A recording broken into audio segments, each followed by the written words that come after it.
everybody, welcome back to my channel.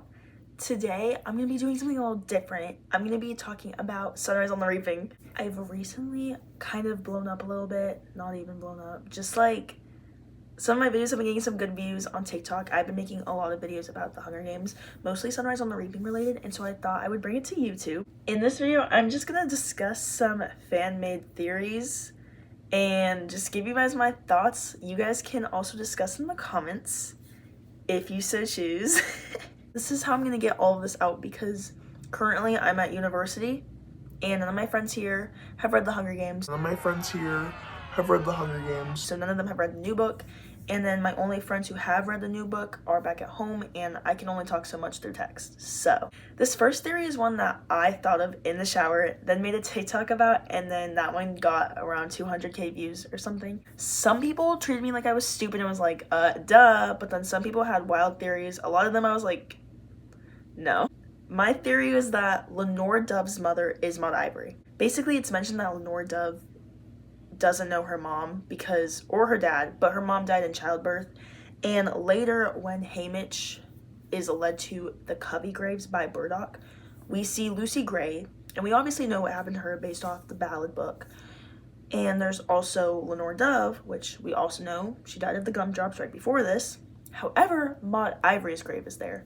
I did the math, and a lot of people in my comments also did the math. I think she would have been around like 39 or something. I'm inserting this right now, guys. She would have been 33, not 39.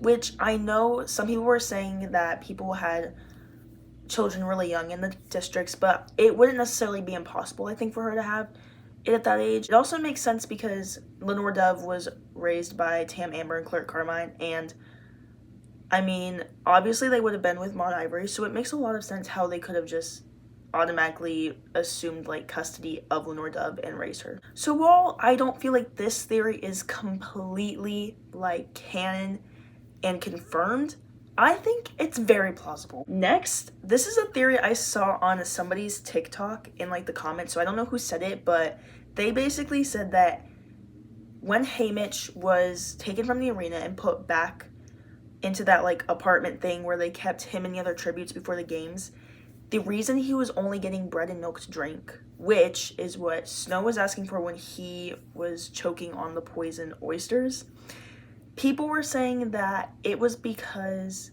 Snow was trying to make sure that after Haymitch pretty much poisoned Lenore Dove, he wouldn't be able to follow her and have the same fate. Basically, he acclimated him to the poison. Even if Haymitch had taken the gumdrops and ate them while holding Lenore Dove and like grieving, he wouldn't have died. Once again, this is not like confirmed or canon, but that makes so much sense because Snow, he really is evil and manipulative, and it's honestly something he would have thought ahead for.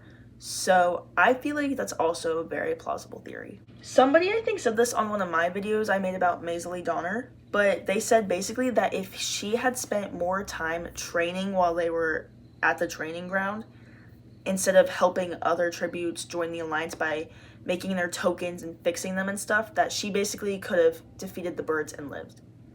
Now, for me, when I first thought about this, I was like, that makes sense, because she did train, but only a little bit. However, when I thought about it more, she had the mutts set on her due to her rebellion against the Game Maker, so I think that even if she had defeated the birds, she wouldn't have lasted long either after the games, or they would have gotten her later on. So while I think that is a good theory, I don't think I believe it personally. But let me know what you guys think. Okay, this next theory backtracks us a little bit to Catching Fire, but this Sunrise on the Reaping book kind of helped to confirm it in a way. So basically, there's the theory that the arena in Catching Fire is obviously a clock. But there's the theory that each of the time zones, the different mutts and like rigs that were there were targeted for a specific tribute. So somebody said that like the tidal wave was for Annie, who of course was replaced by Mags. Somebody else said that the raining blood was for Wiress because she didn't shed any blood during her games, which is really ironic. This is what really kind of goes to the book. So in Catching Fire, the arena, there's like a kind of unknown insect area, and people are thinking that that was targeted for Haymitch, who was reaped. They think that those insects were supposed to kind of replicate the like ladybug tick things that Haymitch and Maysilee faced when they were in the hedge, And I think that's honestly pretty good. I think they knew he was gonna be reaped again. I think that after reading about Haymitch's first prior illegal reaping, that the quarter quote for the 75th games was most definitely reaped. Which that could be a whole nother theory in itself, but it's something I strongly believe, so I won't even get into it. If you guys want to in the comments, go for it. I think that the arena being targeted for specific tributes, though, is a pretty good theory. Okay, so the last theory, it's kind of messy, so I'm going to try and explain it the best I can, but it has to do with Maisley and her Mockingjay pin. Obviously, we learned that Maisley gets a Mockingjay pin from Tam Amber, and her twin sister Marilee gets a hummingbird. And Maisley doesn't wear hers because she doesn't really like Mockingjays. Some people found this really ironic that she was killed by birds, and then her pin was passed down, eventually making its way to Katniss, who became the Mockingjay as a symbol for the rebellion and the war. Somewhere in there is tied is the fact that Lucy Gray was considered a songbird.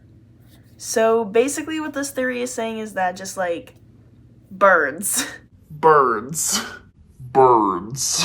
Just kind of like the symbolism of birds. So maybe this isn't necessarily a theory, but it's just all tied in very well together. Seeing how Snow made sure to target Lucy Gray and Maisley and Katniss, who all kind of have relations to like a type of bird.